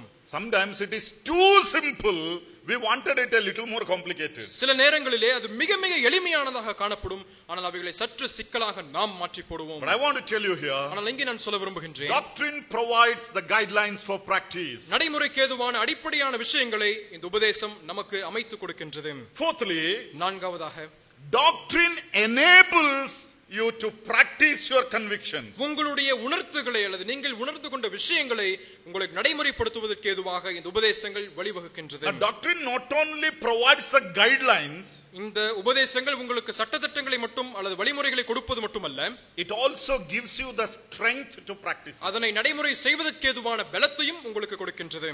It is so closely related. அது ரெண்டுமே ஒன்றோடொன்று மிக நெருக்கமாக இருக்கின்றது. Providing guidelines is, if you are confused, look into the word, you will know, yes, how to proceed. வழிமுறைகள் என்று சொல்லும் பொழுது வழிமுறைகளில் ஏதாவது சற்று பிசகுகள் ஏற்பட்டு இருக்கும் என்று சொன்னால் வேதவசனத்தை பார்த்து சரி இது தவறு என்பதை நாம் புரிந்து கொள்ள முடியும். Now you know how to do that. அதை எப்படி செய்ய வேண்டும், நடைமுறைப்படுத்த வேண்டும் என்பது உங்களுக்கு தெரிந்திருக்கின்றது. But you need the ability and strength also to do that. அதனை செய்வதற்கு நடைமுறைப்படுத்துவதற்கு ஏதுவான பலனும் கிருபையும் உங்களுக்கு தேவைப்படுகின்றது. That is why the fourth factor I said, அது நிமித்தமாக தான் நான்காம் சத்தியத்தை நான் உங்களுக்கு சொன்னேன். doctrine enables you to practice your conviction. உங்களுடைய உணர்த்துதலை நீங்கள் நடைமுறைப்படுத்துவதற்கு ஏதுவாக இந்த உபதேசம் உங்களுக்கு பலன் செய்கின்றது. If you don't practice your conviction, உங்களுடைய உணர்த்துதலை நீங்கள் பின்பற்றவில்லை என்று சொன்னால் the doctrine is of absolutely no use. இந்த உபதேசத்திற்கு பயனில்லாமல் போய்விடும். I just want to read one verse here. இங்கே ஒரு வசனத்தை வாசிக்க விரும்புகிறேன். The epistle of James chapter 1 and verse 22. யாக்கோபு 1ஆம் அதிகாரத்தினுடைய 22ஆம் வசனம். But be doers of the word and not hearers only, deceiving yourselves. 1:22, James 1:22. அல்லாமலும் நீங்கள் உங்களை வஞ்சியாதபடிக்கு திருவசனத்தை கேட்கிறவர்களாய் மாத்திரமல்ல அதன்படி செய்கிறவர்களாயும் இருங்கள். So you need to practice it, otherwise you are deceiving yourself. நீங்கள் அதை நடைமுறைப்படுத்த வேண்டும், இல்லை என்று சொன்னால் நீங்கள் உங்களையே வஞ்சிக்கிறவர்களாய் இருக்கின்றீர்கள். I told about the group of people who are not convinced with the doctrine that we teach, but still they are here. நான் முன்பதாகவே சொன்னேன், நம்மோடு கூட இருக்கின்ற சிலர் நம்முடைய உபதேசங்களுக்கு ஒத்துப்போகாத நிலைமையிலும் இருக்கின்றார்கள் என்று சொன்னேன். But there is another group of people in the assemblies, ஆனால் சபைகளிலே மற்றும் ஒரு சாரார் இருக்கின்றார்கள், who are fully convinced with what we teach. நாம் போதிக்கின்ற எல்லாவற்றிலும் திருப்தியா இருக்கக்கூடியவர்கள் ஒத்துப்போக இருக்கின்றவர்களும் இருக்கின்றார்கள். But they don't put it into practice. ஆனால் அதனை நடைமுறைப்படுத்தாதவர்களும் உண்டு. Practical Christian life, they are nil. நடைமுறை கிறிஸ்தவ வாழ்க்கையிலே அவர்கள் பூஜ்யமாய் இருக்கின்றார்கள். That is very, very dangerous. அது மிக மிக அபாயமானது. And Bible says here, you deceive yourselves. வேதம் இங்கே சொல்கின்றது, நீங்கள் உங்களையே வஞ்சிக்கின்றீர்கள்.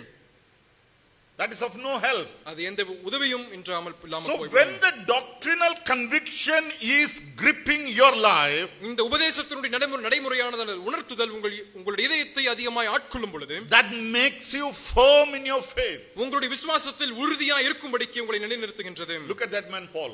பவுல் என்று சொல்கின்ற மனுஷனை பாருங்கள். People started stoning him. அவரை கல்லெறியும்படிக்கு ஜனங்கள் முற்பட்டார்கள். People started torturing him. அவரை துன்புறுத்தும்படிக்கு ஜனங்கள் துவங்கினார்கள். People did all sorts of things against him. அவருக்கு எதிராக ஜனங்கள் எல்லா காரியங்களையும் செய்தார்கள். And he was receiving it with a smiling face. ஆனால் அவைகள் அனைத்துமே புன்முறுவலோடு கூட ஏற்றுக்கொண்டார். Look at the man Stephen, the first martyr of the New Testament church. புதிய ஏற்பாட்டு சபையினுடைய முதல் இரத்த சாட்சியாக மரித்த ஸ்தேவான் என்று சொல்லக்கூடிய நபரை பாருங்கள். How, when people were stoning him to death, how was he standing there looking into heaven and enjoying the sight? மரணத்திற்கு ஏதுவாய் ஜனங்கள் அவரை கல்லெறியுண்டு கொண்டிருக்கின்றார்கள். அதே நேரத்தில் எப்படியாக புன்முறுவலோடு கூட அவர் முகத்தை பரலோகத்திற்கு நேராய் திருப்பிக் கொண்டிருக்கின்றார். It all depends on your inner conviction. அவைகள் அனைத்துமே உங்களுடைய உள்ளான உணர்த்துதலின் அடிப்படையில் அமைகின்றது. If you are convinced internally, nothing is too hard. நீங்கள் உங்களுக்குள்ளாகவே நீங்கள் சரியான முறையில் உணர்த்துவிக்கப்பட்டு இருப்பீர்கள் என்று சொன்னால் உங்களால் சாத்தியமில்லாத விஷயங்கள் ஒன்றுமில்லை. There is a common saying in English. ஆங்கிலத்திலே பொதுவான ஒரு மொழி இப்படி சொல்லப்படுகின்றது. Where there is a will, there is a way. எங்கே மனம் இருந்தால் மார்க்கம் உண்டு. There is a will, there is a way. மனம் இருந்தால் நிச்சயம் மார்க்கம் உண்டு. So sometimes we see this Christian life, this involves lot of cost and consequences. ஆகவே இந்த கிறிஸ்தவ வாழ்க்கையில் अनेक நேரங்களிலே நாம் பார்க்கும் பொழுதும் अनेक விலைக்கிரயங்களை செய்ய வேண்டியவர்களாக நாம் இருக்க வேண்டும். What motivates us to pay the cost and face the consequences? இந்த விலையை நாம் கொடுத்து அதனுடைய பின் விளைவுகளை சந்திப்பதற்கு ஏதுவாக எது நம்மை உத்வேகம் கொடுக்கின்றது? It is our conviction. அது நம்முடைய உணர்த்துதலாக இருக்கின்றது. If somebody is not convinced about the gospel or the faith or the doctrine that you are preaching, நாம் பிரசங்கிக்கக்கூடிய சுவிசேஷத்திற்கு ஏதுவாகவோ விசுவாசத்திற்கு ஏதுவாகவோ அல்லது உபதேசத்திற்கு ஏதுவாகவோ யாருக்கோ ஒருவருக்கு திருப்திகரம் ஏற்படவில்லை என்று சொன்னால் he will not be willing to suffer for that sake. அந்த காரணத்து நிமித்தமாய் அவருக்கு பாட அனுபவிக்க வேண்டிய விருப்பம் இல்லை என்பதை புரிய முடியும். But if I am really convinced with that, அதிலே சரியான முறையில் ஒத்துப்போவார்கள் என்றால் I don't mind paying any cost for that. அதற்கென்று எந்த விலையும் கொடுப்பதற்கு நான் தயாராக So இருக்கின்றேன். doctrine enables us to practice our convictions. நம்முடைய உணர்த்துதலை நாம் நடைமுறைப்படுத்துவதற்கு ஏதுவாக இந்த உபதேசம் நமக்கு பேலன்ஸ் செய்கின்றது. In other words, cost and consequences becomes a joy when we are convinced. நாம் சரியான முறையில் உணர்த்துவிக்கப்பட்டிருப்போம் என்றால் அந்த விளையும் அந்த பின் விளைவுகளும் நமக்கு இன்பமாய் மாறும். Sometimes if you stick on to the true doctrine as you are convinced, நீங்கள் உணர்த்துவிக்கப்பட்டிருக்கின்ற உபதேசங்களுக்கு நேராய் நீங்கள் உறுதியாய் நிற்கும் பொழுது சில நேரங்களிலே somebody may make fun of you, சிலர் உங்களை வேடிக்கையாக சொல்வார்கள், somebody may humiliate you, சிலர் உங்களை குறைத்து மதிப்பிடுவார்கள், somebody may look down upon you, சிலர் உங்களை குறைத்து தாழ்வாக நினைப்பார்கள், sometimes your family may excommunicate you, சில நேரங்களில் உங்களுடைய குடும்பம் உங்களை ஒதுக்கி வைக்கும், sometimes you may be denied of many privileges in your life, உங்கள் வாழ்க்கையில் இருக்கக்கூடிய அநேக ஸ்லாக்கியங்களை நீங்கள் ஒருவேளை இழந்து போவீர்கள். but all these things becomes a joy when it is done by strong conviction. ஆனால் இவைகள் அனைத்துமே ஒரு பலமான உணர்த்துதலின் அடிப்படையிலே செய்வோம் என்று சொன்னால் நிச்சயம் அது சந்தோஷமாய் மகிழ்ச்சியாய் மாறும். That is why I said doctrine enables you to practice your conviction. அது நிமித்தமாகத்தான் நான் சொன்னேன் உங்களுடைய உணர்த்துதலை சரியான முறையில் செயல்படுத்துவதற்கு ஏதுவாக இந்த உபதேசம் பேலன்ஸ் செய்கின்றது. Fifthly, ஐந்தாவதாக doctrine specifies the boundaries and limits. இந்த உபதேசமானது உங்களுடைய எல்லைகளையும் வரையறைகளையும் நிறுவுகின்றது. If there is no doctrine, there is no boundaries. உபதேசம் இல்லை என்று சொன்னால் எல்லைகள் இல்லாமல் இருக்கின்றது. And that is very clear from the scriptures also. அது வேதாகமத்திலிருந்தும் தெளிவாய் பார்க்க முடியும். Discipline and boundaries are always correlated. இங்கே ஒழுக்கமும் அதனுடைய எல்லையினுடைய வரையறைகளும் ஒன்றோடொன்று இணைந்திருக்கின்றது. What is discipline? ஒழுக்க முறைகள் என்று சொன்னால் என்ன? If there is no rule, you cannot keep a discipline. சட்டம் இல்லை என்று சொன்னால் நாம் ஒழுக்கங்களை கடைபிடிக்க முடியாது. It is always correlated. அது எப்பொழுதுமே ஒன்றோடொன்று இணைந்திருக்கின்றது. You know, in our place, it is compulsory to wear the helmet. எங்களுடைய இடங்களிலே ஹெல்மெட் தலைக்கவசம் அணிவது மிக கட்டாயமானது. Now why do they put the helmet? ஏன் தலைக்கவசம் அணிகின்றோம்? Because there is a law. ஏனென்றால் ஒரு சட்டம் அவ்விடம் உண்டு. Why the police fines you when you don't wear the helmet? நீங்கள் தலைக்கவசம் அணியாதிருக்கும் நேரத்தில் போலீசார் உங்களை பார்க்கும் பொழுது Because there is law. ஏனென்றால் சட்டம் அங்கே உண்டு. Why you get your insurance when you meet an accident? ஏன் உங்களுக்கு இன்சூரன்ஸ் இருக்கின்றது உங்களுடைய நீங்கள் ஒரு ஆபத்திலே நேரிடும் பொழுது? Because you kept the law. ஏனென்றால் நீங்கள் அந்த சட்டத்தை கடைபிடிப்பது நிமித்தமாக. The whole thing is because there is a law existing. ஏனென்றால் ஒரு சட்டம் நிலுவையில் இருப்பது நிமித்தமாக. But if that law is not there, அந்த சட்டம் அவ்விடம் இல்லை என்று சொன்னால் there is no boundary, there is no discipline. அங்கே எல்லைகள் இல்லை, ஒழுக்கமான முறைகளும் இல்லை என்பதை பார்க்க முடியும். Now the doctrine lays or specifies the boundaries and limits. உபதேசம் என்று சொல்வது எல்லைகளையும் வரையறைகளையும் நிறுவுகின்றதாய் அமைகின்றது. Let me just read one verse, though not directly related to this topic. 1 Timothy chapter 2 and verse 12. நேரடியாக இந்த தலைப்பிற்கு பொருத்தமில்லை என்று சொன்னாலும் அந்த வசனத்தை நான் வாசிக்க விரும்புகின்றேன். 1 தீமோத்தேயு 1ஆம் அதிகாரம் 12வது வசனம். 2:12. 2ஆம் அதிகாரம் 12வது வசனம். I do not permit a woman to teach or to have authority over a man, but to be in silence. 2:12. 1 Timothy 2:12. 1 தீமோத்தேயு 2:12. உபதேசம் பண்ணவும் புருஷன் மேல் அதிகாரம் செலுத்தவும் ஸ்திரியானவளுக்கு நான் உத்தரவு கொடுக்கிறதில்லை, அவள் அமைதலாய் இருக்க வேண்டும். Now that's not my topic here, but I just want to say why a woman is limited or restricted or a boundary is laid there. இங்கே இதனுடைய தலைப்பு விஷயம் அல்ல, ஆனாலும் இங்கே சொல்ல விரும்புகின்ற விஷயம் என்னவென்றால் ஏன் ஒரு ஸ்திரீக்கென்று ஒரு எல்லை ஒரு வரையமைப்பு கொடுக்கப்பட்டிருக்கின்றது? Because there is a doctrine. ஏனென்றால் அந்த உபதேசம் இருக்கின்றது.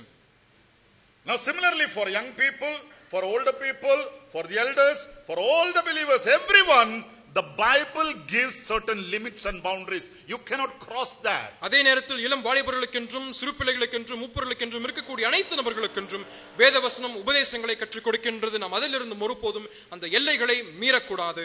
In short, I just want to tell like this. சுருக்கமாக இப்படி சொல்ல வேண்டும் என்று விரும்புகிறேன். Being in a brethren assembly, சகோதர சபையில் அமைந்திருந்து you may not be free to do many things which you desire, which others are doing in other churches. மற்ற சபைகளில் அநேகர் செய்யக்கூடியதான விஷயங்களும் நீங்கள் செய்ய வேண்டும் என்று விரும்புகின்ற விஷயங்களும் இந்த சபையிலிருந்து ஒருபோதும் செய்ய முடியாது. Why? ஏன்? Because we have a doctrine. ஏனென்றால் நமக்கு உபதேசம் உண்டு. See, doctrine always specifies the boundaries and limits. எல்லைகளையும் வரையறைகளையும் இந்த உபதேசம் நமக்கு நிறுவுகின்றது. And when there is a boundary and limit, there is a discipline. எல்லைகளும் அந்த வரையறைகளும் இருக்கும் நேரத்திலே இங்க ஒழுக்கமான முறைகளும் அமைந்திருக்கின்றது. A true Christian cannot cross his own conviction. உண்மையான கிறிஸ்தவன் தன்னுடைய உணர்வுகளுக்கு ஒருபோதும் மீறி நடக்க முடியாது. And faithful to the conviction is always honored by God. அந்த உணர்த்துதலின் அடிப்படையில் உண்மையா இருப்பவனை கர்த்தர் நிச்சயமாய் கனம் செய்வார். Yes, we have disciplines, we have limits and boundaries. நமக்கும் எல்லைகள் உண்டு, வரையறைகள் உண்டு, ஒழுக்கமான முறைகள் உண்டு. Every congregation, every denomination has that. எல்லா சபை பிரிவுகளுக்கும் இருக்கின்றது, எல்லா கூட்டங்களுக்கும் அது இருக்கின்றது. That is what the doctrine provides to them. அதுதான் அந்த உபதேசம் அவர்களுக்கு கொடுக்கின்றது. So why doctrine is important? ஏன் உபதேசம் முக்கியமானது? That provides us to discipline in our life in relation to a church. ஒரு சபையோடு கூட ஐக்கியம் அல்லது உறவு கொள்ளும் நேரத்திலே அதனை ஒழுக்கமான முறையில் நடைபெறுவதற்கு ஏதுவாய் இது உதவுகின்றது. Sixthly, finally, one more factor and I'll close. இறுதியாக ஆறாவது சத்தியத்தை சொல்லி நான் முடிக்க விரும்புகின்றேன். Doctrine provides for building accountability. உபதேசம் என்று சொல்லக்கூடிய நமக்கு கணக்கொப்புவித்தலை நேராய் நம்மை வழிநடத்தி அல்லது கட்டுவிக்கின்றது. When you are convinced with a set of doctrine, நீங்கள் குறிப்பிட்ட உபதேசங்களின் அடிப்படையில் நீங்கள் செயல்படுவீர்கள் என்றால் there is always an accountability associated with that. அதனோடு கூட நீங்கள் கணக்கொப்புவித்தே ஆக வேண்டும். Handling the word draws accountability to God. இங்கே வேதாகமத்தை அது வேத வார்த்தையை நாம் எப்படி கையாள்கின்றோமோ அதற்கு நேராய் தேவனுக்கு நாம் கணக்கொப்புவித்தே ஆக வேண்டும். Because you are entrusted with the word of God. ஏனென்றால் உங்கள் கரங்களிலே வேத வார்த்தை கொடுக்கப்பட்டிருக்கின்றது. I just like to read one verse, 1 Thessalonians chapter 2 and verse 4.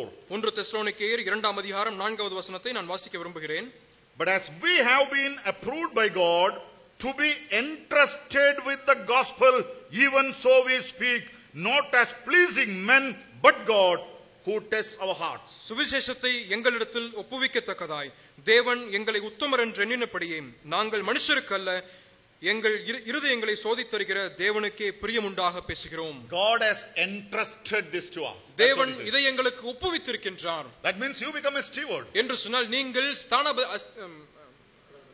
உக்கிரானக்காரர்களாய் மாறுகின்றீர்கள். And when you are entrusted with something, you are accountable for that. உங்கள் கரங்களில் ஏதோ ஒன்று ஒப்புவிக்கப்பட்டிருக்கும் என்று சொன்னால் நீங்கள் அதற்கு கடனாளிகளாய் மாறுகின்றீர்கள். The Lord Jesus very clearly teaches that.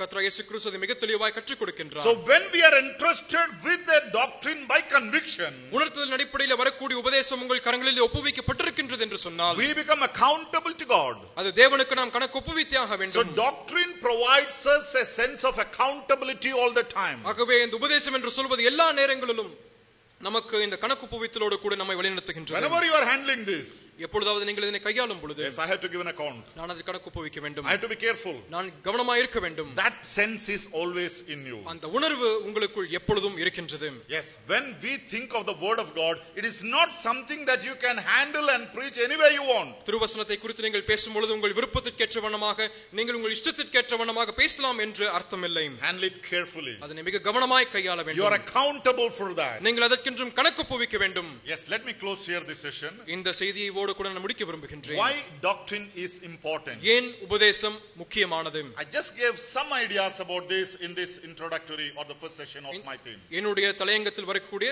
துவக்க செய்தியில் இதனுடைய சில துளிகளை மட்டும் நான் இப்பொழுது கொடுத்திருக்கின்றேன். I gave you 6 reasons why doctrine is important. உபதேசம் ஏன் முக்கியமானது என்பதற்கு 6 காரணங்களை கொடுத்திருக்கின்றேன். Number 1, முதலாவதாக doctrine is the foundation of a local church. ஒரு ஸ்தல சபையினுடைய அஸ்திபாரமாய் விளங்குவது உபதேசம். 2, இரண்டாவது, doctrine unites the like-minded. ஒரே சிந்தையில் இருப்பவர்களை இந்த உபதேசம் ஒன்றிணைக்கின்றது.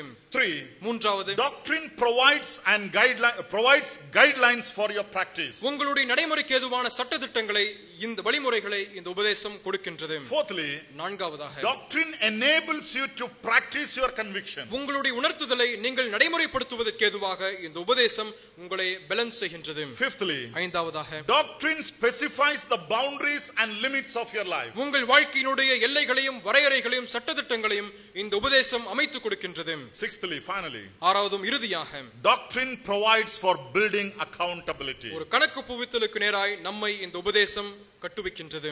Why we talk so much about doctrine? டாக்டரினை குறித்து இந்த ஏங்க இவ்வளவு நம்ம பேசுறோம்? These are few reasons why we speak. நாம் பேசுகின்றதனுடைய சில காரணங்கள் இதுவாய் அமைகின்றது. And we will go into the depth of it in the coming sessions. வரக்கூடிய செய்திகளிலே இதனுடைய ஆழங்களுக்குள்ளாய் நாம் கடந்து செல்வோம். May God's name be glorified. தேவநாமம் மகிமைப்படுவதாக. Thank you. ஆமென்.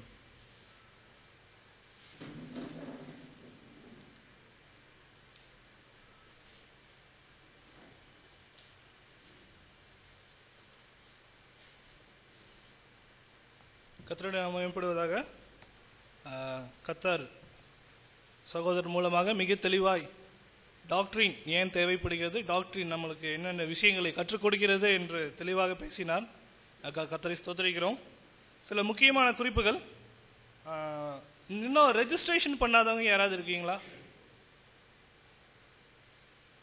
இன்னும் ரெஜிஸ்ட்ரேஷன் பண்ணாமல் யாராவது இருக்கீங்களா? எல்லாம் ரெஜிஸ்டர் பண்ணிட்டீங்களா? புதுசாக வந்தவங்க, லேட் நைட் வந்தவங்க யாராவது ரெஜிஸ்டர் பண்ணாமல் இருந்தீங்கன்னா தயவு செஞ்சு இங்கேயே நீங்கள் ரெஜிஸ்டர் பண்ணிக்கலாம். கவுண்டர் இங்கேயே இருக்குது. இப்போ நம்ம பிரேக்ஃபாஸ்ட்டுக்கு போக போகிறோம், அதுக்கு முன்னாடியே நீங்கள் இங்கே ரெஜிஸ்டர் பண்ணிக்கங்க. தென் இந்த ரெஜிஸ்ட்ரேஷன் கிட்டு நிறைய பேருக்கு இன்னும் தரலன்னு சொல்கிறாங்க. எத்தனை பேருக்கு கிடைக்கல? இன்னும் யாருக்காவது ரெஜிஸ்ட்ரேஷன் கிட்டு கிடைக்கலையா? சாங் ஷீட், நோட், டேக் இதெல்லாம் இன்னும் யாருக்கா கிடைக்காம இருக்குங்களா? எல்லாத்துக்கும் வந்துருச்சா? ஒரு வேறு வரலைன்னா சீக்கிரம் வந்துடும். ரெஜிஸ்டர் பண்ணாதவங்க மறுபடியும் சொல்கிறோம், தயவு செஞ்சு சீக்கிரம் ரெஜிஸ்டர் பண்ணிக்கங்க. இன்னொரு முக்கியமான அறிவிப்பு, தயவு செஞ்சு ஸ்டூடெண்ட்ஸ் வந்துட்டு அவங்களுக்கு அலாட் பண்ண அவங்க பேட்ச்லேயே வந்துட்டு அவங்களுக்கு ஒரு குரூப் நம்பர் கொடுத்துருக்காங்க. குரூப் 3, குரூப் 4 அப்படின்னு. அந்த நம்பரில் இருக்கிற அந்த குரூப்பு கூட மட்டும் உட்காருங்க. தயவு செஞ்சு வேற யாரு கூடயும் மிங்கிள் பண்ணிட வேண்டாம். அதுக்கு முக்கியமான காரணங்கள் இருக்குது. காரணம், இங்கே நம்ம ஒரு குரூப் ஆக்டிவிட்டியில் தான் போகிறோம். ரெண்டாவது விஷயம், நீங்கள் உங்களுக்கு தெரிஞ்சவங்களோடையே இன்ட்ராக்ஷன் பண்ணுறதுக்காக இங்கே வரல. புதுசாக நிறையா மக்களை பற்றி நீங்கள் தெரிஞ்சுக்கலாம். வெளி சபையிலேருந்து வந்த மக்கள்கிட்ட புதுசாக தெரிஞ்சுக்கலாம். உங்கள் குரூப்புக்குள்ளே இருக்கும் போது மட்டும்தான் உங்கள் குரூப் கவுன்சிலர் உங்களுக்கு உதவி பண்ண முடியும். அதனால் தயவு செஞ்சு யாரும் உங்கள் குரூப்பை விட்டு வேறு குரூப்பு கூட சேர்ந்து உட்கார வேண்டாம். அடுத்து இன்னொரு விஷயம், அதே மாதிரி கவுன்சிலர்ஸும் வந்துட்டு அந்தந்த குரூப்பு கூடயே எப்போ இருக்கிற மாதிரி ரிக்வஸ்ட் பண்ணிக்கிறோம். நீங்கள் lunch time, breakfast time, even தூங்க போகும்போது உங்கள் நம்ம குரூப்பை உட்காரும் போது எல்லா டைம்லேயும் உங்கள் குரூப்பு கூடயே எப்போ இருந்தீங்க அப்படின்னா அது நல்லாயிருக்கும். ஸ்டூடெண்ட்ஸும் தயவு செஞ்சு உங்கள் கவுன்சிலர் விட்டு பிரிஞ்சு போயிட வேண்டாம். உங்கள் டீமுக்குள்ளேயே இருங்க. நம்ம எங்கே போனாலும் டீமாக குரூப்பாக போயிட்டு குரூப்பாகவே திரும்பி வரலாம். உட்காரும் போதும் குரூப் வைஸ் உட்காந்துட்டீங்க அப்படின்னா அது உங்களுக்கு வசதியாக இருக்கும். மறுபடியும் ஞாபகப்படுத்துகிறோம், உங்களுடைய ஒவ்வொரு ஆக்டிவிட்டியும் இங்கே வந்து மதிப்பிடப்படுது. அதுக்கான rewards will be given in the last day. So இதையும் மதிப்பிடுறாங்க அப்படிங்கிறத நாங்கள் சொல்லிக்கிறோம். இன்னொன்று, உங்களுக்கு ஏதாவது நெசசரி உங்களை ரூம்ஸ்லேயோ இல்லை இங்கே இருக்கிறதுலையோ உங்களுக்கு ஏதாவது தேவை இருந்துச்சுன்னா தயவு செஞ்சு உடனே எங்களுக்கு இன்ஃபார்ம் பண்ணுங்கள். ஒருவேளை யாருக்காவது பெட்டு கிடைக்கல, பெட் ஸ்பெட் கிடைக்கல, தலகாணி இல்லை, அந்த மாதிரி ஏதாவது ஒரு பிரச்சனை இருந்துச்சுன்னா தயவு செஞ்சு கொஞ்சம் உடனே எனக்கு இன்ஃபார்ம் பண்ணுங்கள். அந்த மாதிரி இன்கன்வீனியன்ஸ் ஏதாவது இருந்துச்சுன்னா உடனே எங்களுக்கு தெரியப்படுத்துங்க, அதை நாங்கள் நிவர்த்தி பண்ணித்தரோம். இன்னொரு முக்கியமான விஷயம், தயவு செஞ்சு இந்த ஹால்குள்ளே மொபைல்ஸ் யூஸ் பண்ண வேண்டாம். முடிஞ்சவரையும் மொபைலை சுவிட்ச் ஆஃப் பண்ணிக்கோங்க. உங்கள் ரூமில் நீங்கள் பர்சனலாக இருக்கும் போது யூஸ் பண்ணிக்கலாம். இங்கே நம்ம செய்தி நேரத்துக்குள்ளே கடந்து வரும் போதோ இல்லை நம்ம குரூப் ஆக்டிவிட்டீஸில் இருக்கும் போதோ தயவு செஞ்சு யாரும் மொபைல் ஃபோன்ஸ் யூஸ் பண்ண வேண்டாம். இப்போ நம்ம அடுத்ததாக வந்துட்டு காலை நேர உணவுக்குள்ளாக கடந்து செல்ல இருக்கிறோம். கேட்ட செய்திக்காகவும் காலை நேர உணவுக்காகவும் லெஸ்லி அண்ணா முன்வந்து ஜெபிக்குமாறு கேட்டுக்கொள்கிறோம்.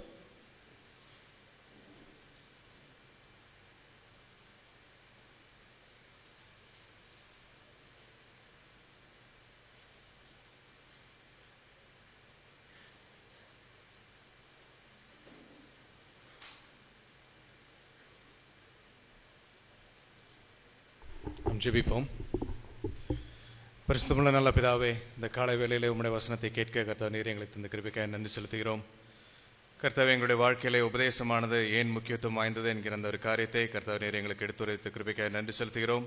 உம்முடைய தாசனை கூட கர்த்தாவே நீரை பலப்படுத்தின கிருபைக்காக நன்றி செலுத்துகிறோம். அப்பா கர்த்தாவே, தொடர்ந்துள்ள நேரங்களையும் கர்த்தாவே நீரை பொறுப்படுத்தி வழிநடத்த வேண்டுமா ஜெபிக்கிறோம். கர்த்தாவே, இந்த காரியங்களை நாங்கள் கேட்டு அதன்படி நடக்க நீர் எங்களுக்கு உதவி செய்யணுமா ஜெபிக்கிறோம். கர்த்தாவே, இந்த வேளையிலும் கூட ஆயத்தப்பட்டிருக்கிற உணவுக்காக கூட நன்றி செலுத்துகிறோம். அதை நாங்கள் புசித்து அதை எங்களுடைய சரீரத்துக்கு பிரயோஜனமாக இருக்கும்படியாக நீர் எங்களுக்கு உதவி செய்யணுமா ஜெபிக்கிறோம். எல்லாம் கர்த்தர் இயேசு நாமத்திலே கேட்கிறோம் நல்ல பிதாவே.